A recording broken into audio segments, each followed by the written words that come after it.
Krishnamurti. We said that we would talk over together a very complex problem, which is there a religious experience and what are the implications of meditation?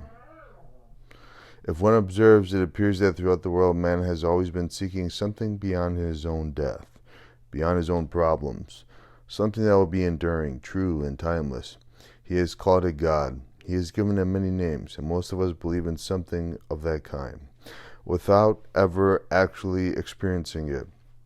Various religions have promised that if you believe in certain forms of rituals, dogmas, saviors, you might, if you lead a certain kind of life, come upon this strange thing, whatever name one likes to give it.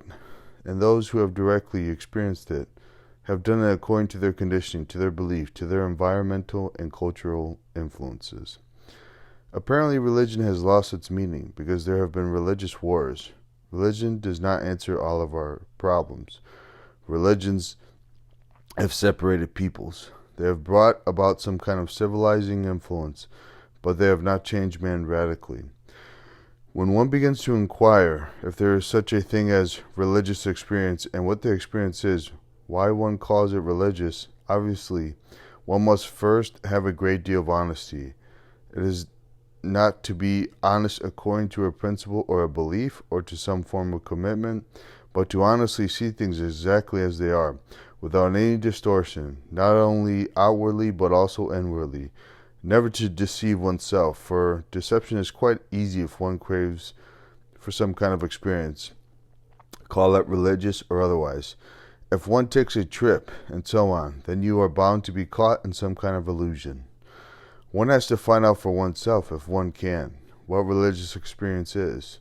One needs a great sense of humility and honesty, which means never to ask for experience, never to demand for oneself a reality or an achievement.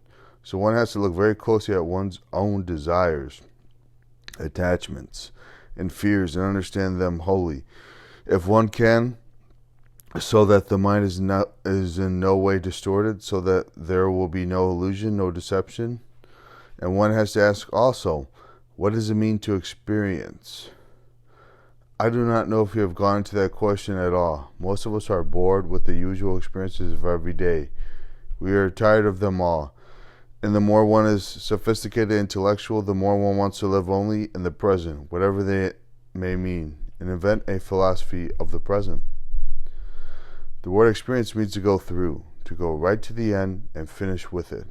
But unfortunately, most of us, every experience leaves a scar, a memory, pleasant or unpleasant, and we want to retain only the pleasant ones.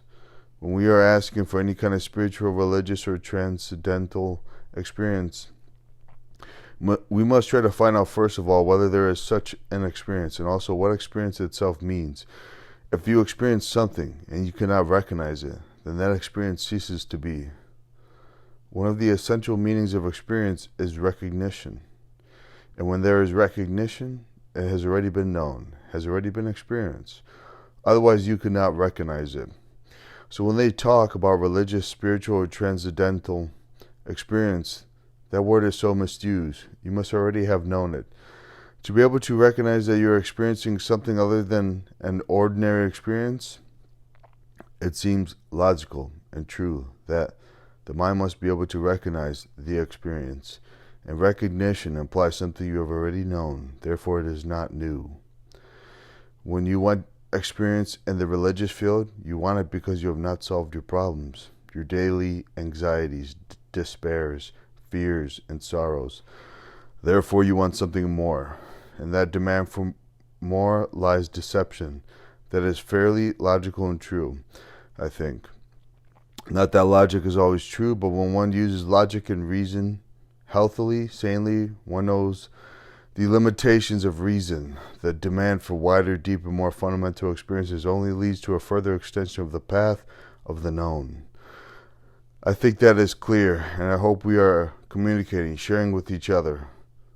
Then also in this religious inquiry, one is seeking to find out what truth is, if there is reality, if there is such a thing as a state of mind that is beyond time.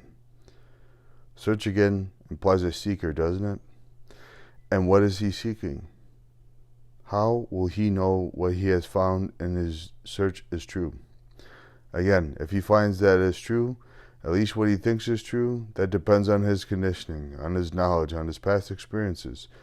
Search then merely becomes a further projection of his own past hopes, fears, and longings. A mind that is inquiring, not seeking, must be totally free of those two. That is, of the demand for experience and the search for truth.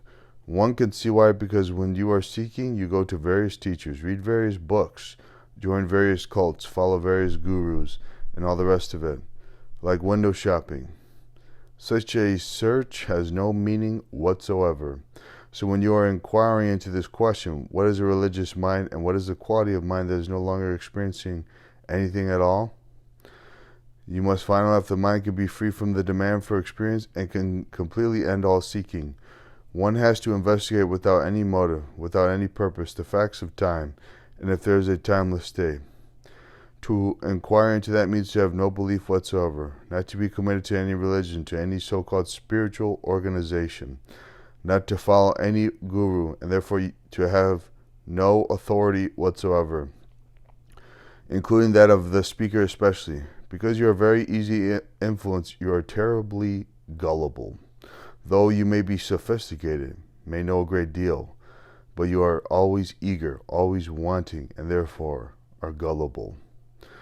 So a mind that is inquiring into the question of what is religion must be entirely free of any form of belief, any form of fear, because fear, as we explained the other day, is a distorting factor bringing about violence and aggression. Therefore, the mind that is inquiring into the quality of the religious state and movement must be free of this. That demands great honesty and a great sense of humility. For most of us, vanity is one of the major impediments, because we think we know, because we have read a great deal, because we have committed ourselves, have practiced this or that system, followed some guru peddling his philosophy. We think we know, at least a little bit, and that's the beginning of vanity. When you are inquiring to such an extraordinary question, there must be the freedom of actually not knowing a thing about it. You really don't know, do you? You don't know what truth is, what God is, if there is such a thing, or what is a truly religious mind. You have read about it. People have talked about it for millennia, have built monasteries, but actually they are living on other people's knowledge, experience, and propaganda. To find out, surely one must put aside all that completely, and therefore the inquiry into all this is a very serious matter. If you want to play with it, there are all kinds of so-called spiritual, religious entertainments, but they have no value whatsoever to a serious mind. To inquire into what is a religious mind, we must be free of our conditioning, of our Christianity, of our Buddhism, with all the propaganda of thousands of years, so that the mind is really free to observe. That is very difficult because we are afraid to be alone, to stand alone. We want security both outwardly and inwardly. Therefore, we depend on people, whether it is the priest or the leader or the guru who says, I have experience. That is why I know. One has to stand completely alone, not isolated. There is a vast difference between isolation and being completely alone, integral. Isolation is a state of mind in which relationship ceases, when in your daily life and activity you have actually built a wall around yourself, consciously or unconsciously, so as not to be hurt. That isolation obviously prevents every form of relationship. Aloneness implies a mind that does not depend on another psychologically, is not attached to any person, which does not mean that there is no love. Love is not attachment. Aloneness implies a mind that is deeply inwardly without any sense of fear and therefore without any sense of conflict.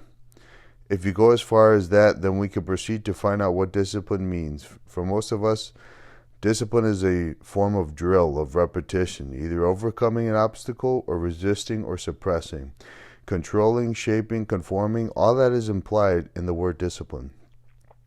The root meaning of that word is to learn. A mind that is willing to learn, not to conform, must be curious, must have great interest. And a mind that already knows cannot possibly learn. So discipline means to learn why one controls, why one suppresses, Why there is fear, why one conforms, compares, and is therefore in conflict. That very learning brings about order, not order according to a design or pattern, but in the very inquiry into the confusion, into the disorder, there is order. Most of us are confused for a dozen reasons, which we needn't go into for the moment. One has to learn about confusion, about the disorderly life one leads, not try to bring order into the confusion or into the disorder, but to learn about it. Then, as you are learning, order comes into being. Order is a living thing, not mechanical. And order surely is virtue. A mind that is confused, conforming, imitating is not orderly. It is in conflict. And a mind that is in conflict is disorderly, and therefore such a mind has no virtue. Out of this inquiry, out of learning, comes order. And order is virtue. Please observe it in yourself. See how disordered one is in one's life. So confused, so mechanical.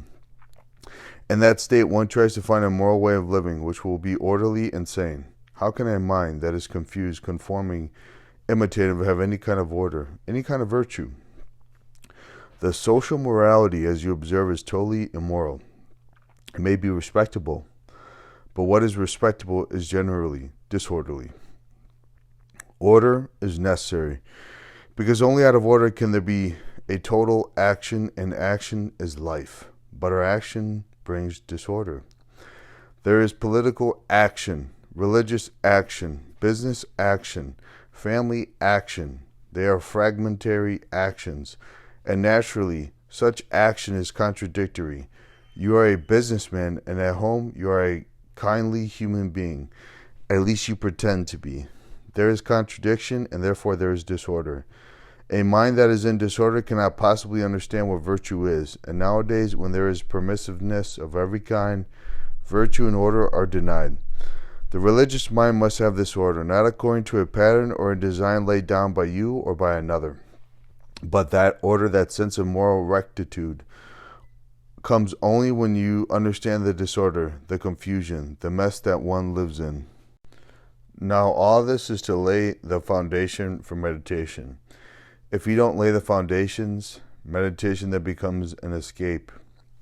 You can play with the kind of meditation endlessly, and that is what most people are doing, leading ordinary, confused, messy lives and somehow finding a corner to bring about a quiet mind. And there are all these people who promise to give you a quiet mind, whatever that may mean. So for a serious mind, and it is a very serious thing, not a game, one must have this freedom from all belief, from all commitments, because one is committed to the whole of life, not to one fragment of it. Most of us are committed to physical or political revolution, or to a religious activity, to some kind of religious monastic life, and so on. Those are all fragmentary commitments. We are talking of freedom so that you can commit your whole being, your whole energy, vitality, and passion to the whole of life, not to one part of it. Then we can proceed to find out what it means to meditate. I don't know if you have gone into this at all. Probably some of you have played with it, have tried to control your thoughts, followed various systems. But that is not meditation. One has to dispose of the systems one has been offered. Zen, transcendental meditation, the various things that have been brought over from India and Asia, in which people are caught. One has to go into this question of systems, of methods, and I hope you will. We are sharing this problem together. When you have a system to follow, what happens to the mind? What do systems and methods imply? A guru? I don't know why they call themselves gurus. I can't find a strong enough word to deny that whole world of gurus, of their authority, because they think they know.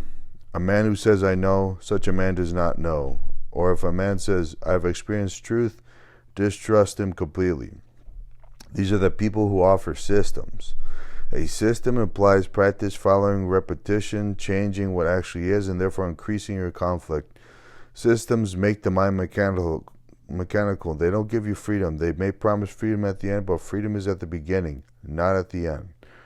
To inquire into the truth of any system, if you have no freedom at the beginning, then you are bound to end up with a system, and therefore with a mind which is incapable of subtlety, swiftness, and sensitivity.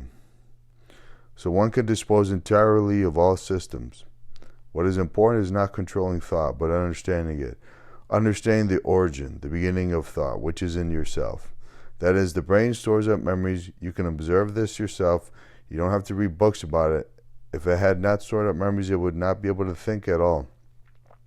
That memory is the result of experience, of knowledge, yours, or of the community, of the family, of the race, and so on.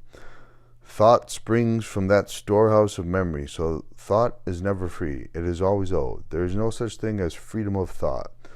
Thought can never be free in itself. It can talk about freedom, but in itself it is the result of past memories, experiences, and knowledge.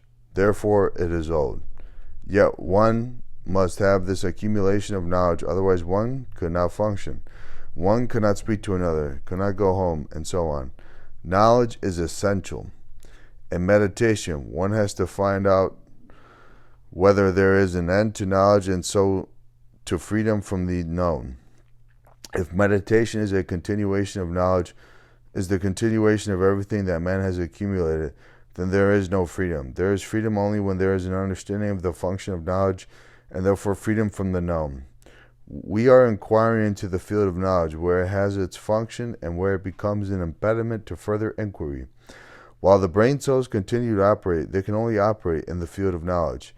That is the only thing the brain can do, to function in the field of experience, of knowledge in the field of time, which is the past.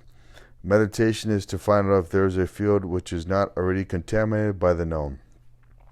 If I meditate and continue with what I have already learnt, with what I already know, then I am living in the past, within the field of my conditioning. In that there is no freedom. I may decorate the prison in which I live, and I may do all kinds of things in that prison, but there is still a limitation, a barrier. So the mind has to find out whether the brain cells which have developed through millennia can be totally quiet and respond to a dimension they do not know, which means, can the mind be totally still? This has been the problem of all religious people throughout the centuries. They realize that you must have a very quiet mind, because then only can you see if you are chattering. If your mind is constantly in movement, rushing all over the place, obviously it cannot look, it cannot listen totally. So they say control it, hold it, put it in a prison. They have not found a way of bringing about a mind that is completely and utterly quiet. They say, don't yield to any desire. Don't look at a woman. Don't look at the beautiful hills, the trees, and the beauty of the earth, because if you do, it might remind you of a woman or a man. Therefore, control, hold on, and concentrate. When you do all that, you are in conflict, and therefore there has to be more control, more subjugation. This has been going on for millennia, because they realize they must have a quiet mind. Now, how does the mind become quiet? Without effort, without control, without giving it a frontier. The moment you ask how, you are introducing a system. Therefore, there is no how. Can the mind become quiet? I don't know what you're going to do about it when you see the problem, when you see the necessity, the truth of having this delicate, subtle mind, which is absolutely quiet. How is it to happen? This is the problem of meditation, because only such a mind is a religious mind. It is only such a mind that sees the whole of life as a unit, as a unitary movement, not fragmented. Therefore, such a mind acts totally, not fragmentarily, because it acts out of complete stillness. The foundation is a life of complete relationship, a life that is orderly and therefore virtuous, a life that is extraordinarily simple inwardly, and therefore totally austere. The austerity of deep simplicity, which means that the mind is not in conflict. When you have laid that foundation easily without any effort, because the moment you introduce effort, there is conflict. You see the truth of it? Therefore, it is the perception of what is that brings about a radical change.